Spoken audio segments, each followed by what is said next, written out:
The Ozarks have a way of swallowing sound, especially in late autumn, when the leaves are down and the woods of southern Missouri feel older than memory. Mark Twain National Forest stretches for miles in every direction, a maze of hardwood ridges, creek bottoms, and forgotten logging roads. It's the kind of place where hunters grow up learning respect early, because the forest doesn't care how experienced you think you are.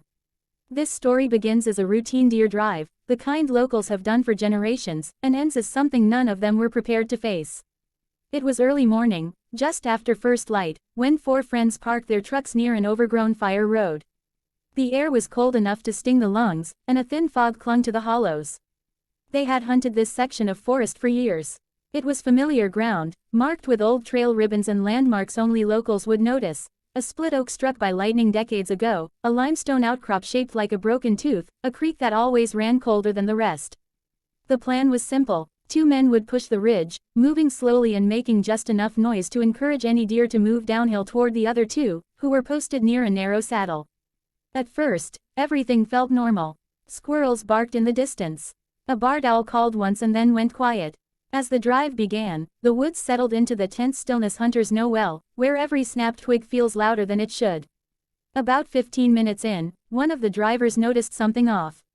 The forest had gone unnaturally silent. No birds, no squirrels, even the wind seemed to pause. Then came the first sound.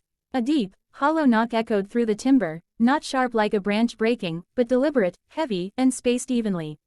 The men stopped walking. One of them whispered that it was probably another hunter, but the sound came again, farther upslope, followed by a low, vibrating grunt that seemed to roll through the trees rather than travel through the air.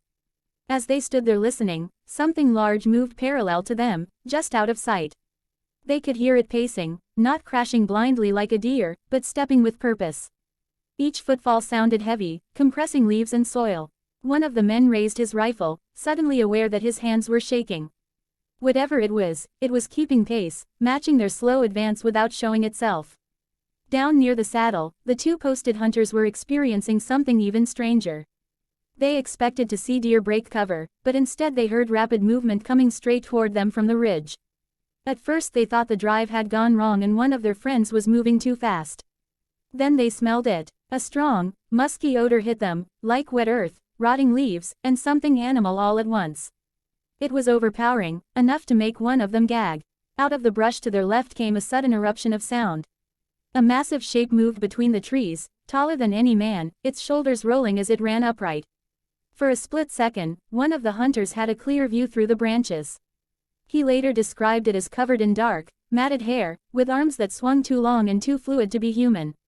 Its head was set low between its shoulders, and when it turned, he saw a broad, flat face with eyes that reflected light in a dull amber glow. Before either man could react, the thing let out a scream that froze them in place.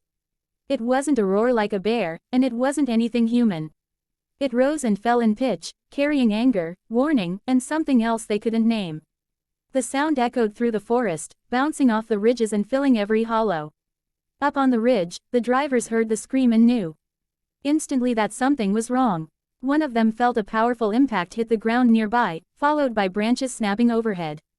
Something large moved past them at incredible speed, close enough that they felt the rush of air.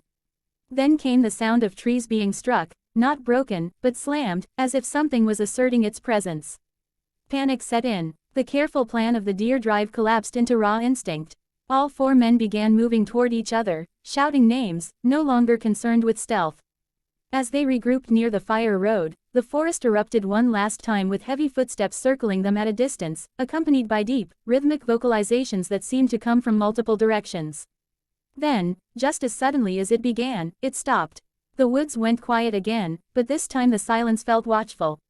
The men didn't speak much as they made their way back to the trucks. No one suggested continuing the hunt. No one laughed it off. They all knew what they had seen, heard, and smelled.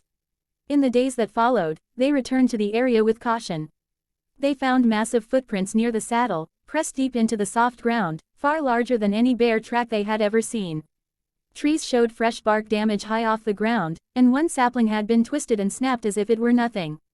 The 2025 film inspired by this encounter doesn't try to convince the audience with cheap effects or exaggerated legends. Instead, it focuses on the slow-building dread, the isolation of the forest, and the psychological impact of realizing you are no longer the top predator.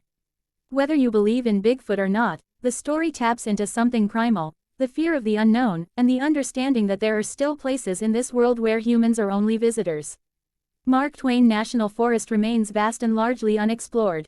Hunters still go out every season, hikers still walk the trails, and most return with nothing more than stories of deer and long days in the woods. But every now and then, someone comes back quieter than before, eyes scanning the tree line a little longer, carrying the weight of an encounter they can't fully explain.